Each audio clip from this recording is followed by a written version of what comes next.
Hello, Trà Vinh xin chào các bạn. Hôm nay thì mình sẽ làm bánh nếp lá dứa, hay còn gọi là bánh ít trần với lá dứa nhưng tôm thịt đậm đà nè.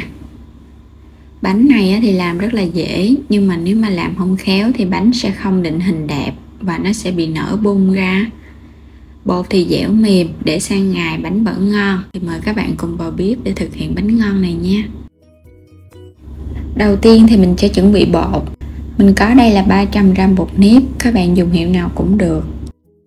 Tiếp theo mình có là 50g bột gạo, 150ml nước lá dứa mình xay ra từ 5 cọng lá dứa tươi. Tiếp theo mình có nửa cái củ cà rốt thôi nha. Tôm khô ngâm nước cho nó nở ra trước. 150g thịt xay ra, 2 cọng hành, củ hành tây. Và đây là 150g đậu xanh đã nấu chín. Mình nấu ra từ 50g đậu xanh hạt á. Cho hết phần bột nếp vô trong thau nè. Tiếp theo mình sẽ cho bột gạo vô luôn. Cho vào chút xíu muối. Trộn sơ cho phần muối nó hòa quyện với bột. Xong rồi các bạn sẽ cho nước sôi nha. Mình dùng 150ml nước sôi và cho vào từ từ. Vừa cho thì các bạn vừa trộn như nè, để phần bột nó được lấy trùng, thì khi mà một chút nữa mình tạo hình đó, bánh nó sẽ không bị chảy bột. Rồi tiếp tục mình cho đủ 150ml luôn. Trộn thật đều. Các bạn trộn sơ vậy là bột nó không có bị chảy đâu. Phần nước lá dứa mình sẽ cho vô hết luôn. Nước lá dứa này các bạn chọn cái lá hơi già để nó có cái màu đẹp. Cho vào xong thì lúc này bột nó vẫn hơi ấm ấm nhẹ nhẹ, các bạn sẽ nhồi bột luôn nha. Mình dùng nước sôi để lấy trùng bột trước, xong rồi cho nước lá dứa vô sau thì bột nó sẽ nguội lại để mình nhồi dễ. Nhồi cho cái bột nó dẻo và nó không có quá khô, cũng đừng có quá nhão. Nếu thấy bột có hơi nhão, các bạn cho thêm chút xíu bột khô nữa để cho bột nó quyện hơn, nó đừng có nhão quá. Đậy lại mình để qua một bên. Cà rốt thì mình dùng nửa củ thôi. Sẽ cắt ra những cái lát mỏng mỏng. Có cà rốt vào thì cái nhân nó đẹp hơn. Các bạn cũng sẽ cắt ra nhỏ nhỏ luôn nha. Mình cắt ra hạt lựu vậy đó, để cho cái phần nhân nó được nhuyễn hơn. Trộn vào thịt đó nó đều. Đừng có cắt to quá, nó không ngon. Củ hành tây thì mình cũng lấy nửa củ thôi. Củ này nó hơi lớn á, các bạn lấy nửa củ. Mình sẽ cắt ra nhỏ nhỏ giống như hạt lựu luôn. Nó sẽ bằng với cà rốt. Cắt như vậy thì nó nhanh hơn. Còn nếu các bạn dùng nguyên củ thì dùng củ nhỏ nhỏ thôi. Hành lá cũng cắt nhỏ ra luôn. Cho vào chảo 2 muỗng canh dầu ăn.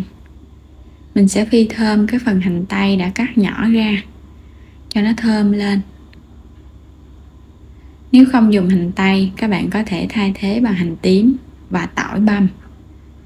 Cho thịt vào, xào lửa lớn cho thịt nó săn và nó rời ra. Khi thịt đã săn thơm, mình cho cà rốt vào, xào đều lên. Cà rốt thì nó ngọt và cho vào nhân nó cũng bắt mắt nữa. Tiếp theo các bạn cho tôm khô vô. Tôm khô này thì các bạn dùng tôm hơi lớn. Cho tiếp phần đậu xanh vào. Đậu xanh đã chín và nhớ phần đậu xanh các bạn nấu cho nó hơi khô một chút nha, để mình cho vào nhân nó không có bị nhão. Rồi bây giờ sẽ nêm.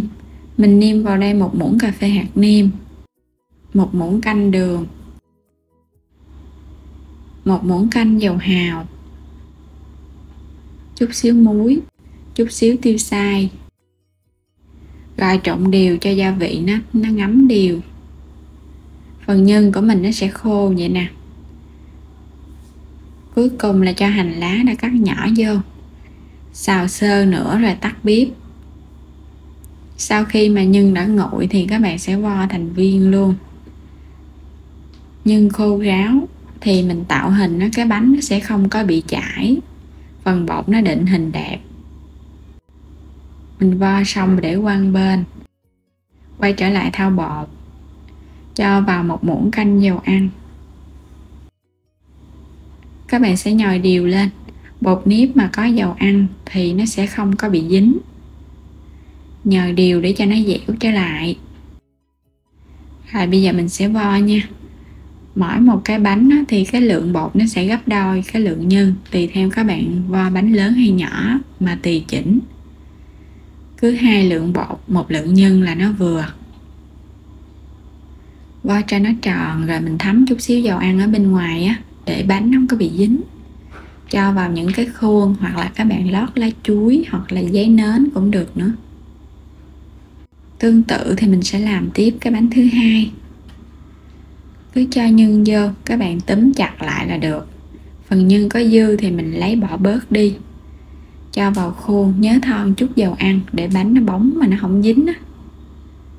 Làm xong hết rồi, các bạn sẽ chất vô trong cái nồi đem đi hấp.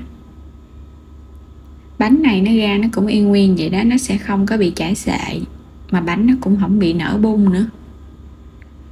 Bắt sẵn nước sôi, các bạn sẽ hấp bánh trong vòng 15 phút nha. Mình hấp lửa vừa thôi.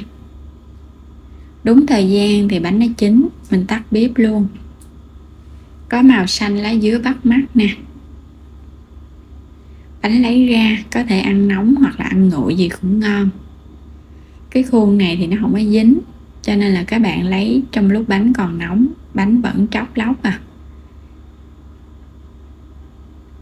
Mình sẽ lấy ra hết luôn nha. Bánh ít trần hay là bánh nếp nhân tôm thịt với cái màu lá dứa nhìn nó hấp dẫn nè. Nhìn nó hấp dẫn ngon hơn so với màu trắng. Lấy ra xong rồi, bánh hoàn toàn không có bị dính ha. Có thể ăn kèm với rau thơm, và mình ăn cùng với nước mắm chua ngọt. Phần bột rất là dẻo mềm luôn. Nhưng cũng to. Các bạn làm tỷ lệ 2 bột 1 nhân á, là nó vừa cái bánh. Ăn nó ngon, nó không bị ngán bột mà cũng không có bị ngán nhân nữa. Thêm một chút xíu rau thơm. Nước mắm này mình pha tỷ lệ 1 nước mắm, 1 đường và 3 nước sôi, tỏi, ớt, chanh. Rồi bây giờ mình sẽ ăn thử nha. Mời các bạn cùng thưởng thức bánh ít trần lá dứa nhân tôm thịt. Phần bột rất là dẻo luôn, không có bị cứng. Làm theo công thức này á, thì bột bánh này các bạn để sang ngày ăn vẫn ngon nha. Nó không có bị cứng thì ăn nó mới ngon. Còn các bạn mà làm xong mà để nguội mà nó sẽ bị cứng á, là ăn nó không ngon đâu. Không cần khoai lang khoai tây gì hết. Theo cái kiểu này thì bánh mềm dẻo nè. Mình chỉ cần cho thêm chút xíu bột gạo để phần bánh nó định hình đẹp, nó không có bị chảy xệ. Nhưng có thêm đậu xanh và tôm khô thì mình ăn nó cũng ngon. Nó bùi bùi và nó có cái hương thơm đặc trưng nữa. Và đến đây thì mình cảm ơn các bạn đã theo dõi hết video của mình. Vui lòng đăng ký kênh để nhận các video mỗi ngày, xem kênh ủng hộ mình nha. Xin chào tạm biệt và hẹn gặp lại những video tiếp theo.